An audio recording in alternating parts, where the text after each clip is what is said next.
Chers amis, je tenais à vous souhaiter un très chaleureux Shabbat Shalom depuis Yerushalayim, Ira Kodesh, la ville sainte.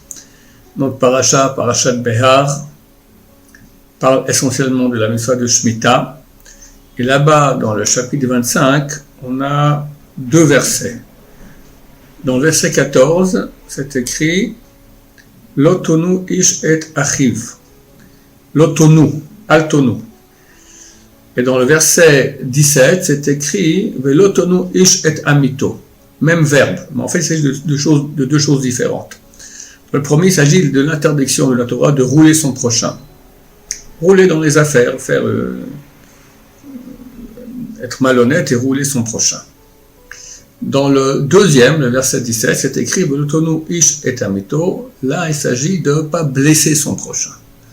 C'est pas au niveau financier, c'est au niveau de la relation entre l'homme et son prochain. Pas faire de mal à un juif. Amito, c'est Am Shitra Bemitzvot, le peuple qui est avec toi dans les mitzvot, avec notre peuple. Et c'est une mitzvah super importante parce qu'elle est très très dure à faire. Comment arriver une vie entière? Le Chazon Ish, il disait que mon but dans ma vie, c'est arriver à jamais blesser qui que ce soit. Mais il y a des sensibilités différentes, des gens différents, on ne sait jamais comment peut-être on a blessé quelqu'un. Je vous raconte deux histoires, Bezrat Hashem. La première, c'était d'un certain Rav qui s'appelle le Rav Shimshelevitch.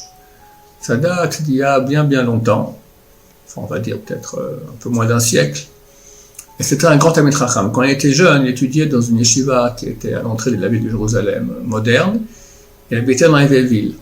Et un jour, un des élèves lui dit « Viens, je t'accompagne rentrer chez toi à la maison ». Il dit « Non, pas besoin. Mais moi, j'ai aussi vers la vieille ville comme toi, alors je t'accompagne. Non, pas besoin. » Bon, il insiste, à la fin, le Rav, c'est encore un jeune homme, un avrech, un jeune étudiant, il l'accepte. Et sur la route, le type commence à raconter, il lui parle de ci et de ça. Au bout d'un moment, le Rav Shmulevitch lui dit, écoute, moi, dans la route que je fais maintenant depuis la yeshiva jusque chez moi, l'aller et retour, chaque fois, j'étudie, je fais la révision d'un traité entier. Ce matin, en venant à la yeshiva, j'étudie Ktubot, maintenant je vais faire Yebamot. Chers amis, la révision d'un traité entier, c'est phénoménal, on parle de grande Torah. Alors, je préfère ne pas parler avec toi, excuse-moi. Bon, c'est simplement pour situer qui est la personne. Quand j'étais déjà Rav, beaucoup plus tard, un jour revient à la synagogue un avrech important, et on l'invite à être le Shar Tzibur, le ministre officiant. Et c'était le vendredi soir, il commence à faire la prière en chantant, etc., etc.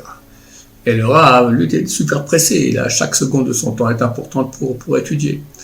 Il a fait un petit mouvement comme ça d'impatience. Et le ministre officiant, il a vu ça. Tout de suite, il a commencé à faire sa prière normale et ils ont fini. Le Rav, il était extrêmement touché d'avoir touché peut-être le ministre officiant. Il a attendu que tout le monde quitte la synagogue. Il attend. Il était certain que déjà le ministre officiant était arrivé chez lui à la maison. Il va chez lui, il tape à la porte et éclate en sanglots. Il dit « Excuse-moi ». Mais le ministre officiant dit « Mais pourquoi ? Excuse-moi ». Le ministre officiant a compris, il dit « C'est bon, il n'y a aucun problème. Machoula, c'est tout à fait excusé ». Regardez la sensibilité de faire du mal à l'autre. Il pleure parce que peut-être avec un mouvement comme ça, il a pu vexer le ministre officiant. C'est pour nous une grande leçon. C'est clair que nous sommes très très loin de ce niveau-là, mais il faut commencer à faire attention. Une autre très belle histoire du Rav Steinman, le grand génération. Il y avait près de son lit un ustensile plein d'eau pour faire une Yadayim. Quelqu'un est venu, il l'a posé sur le lit. Et le Rav s'assied là-bas, et les gens parlent, etc. Tout d'un coup, quelqu'un fait un faux mouvement, et hop, l'ustensile plein d'eau est versé sur le Rav. Le Rav n'a pas réagi, il n'a même pas bougé une paupière. Il continue à parler comme si comme si rien ne s'est passé. Et en fait, après que les personnes sont parties, ils ont vu que le Rav était trempé de A à Z, le lit aussi, le matelas, ils ont dû tout changer.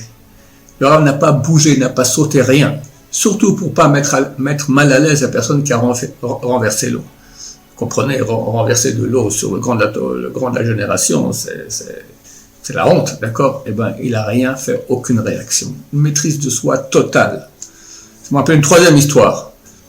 Il y avait en Amérique, c'était peut-être il y a une cinquantaine d'années, les deux grandes générations, c'est le Rav Moshe Feinstein et le Rav Yaakov Kamenetsky.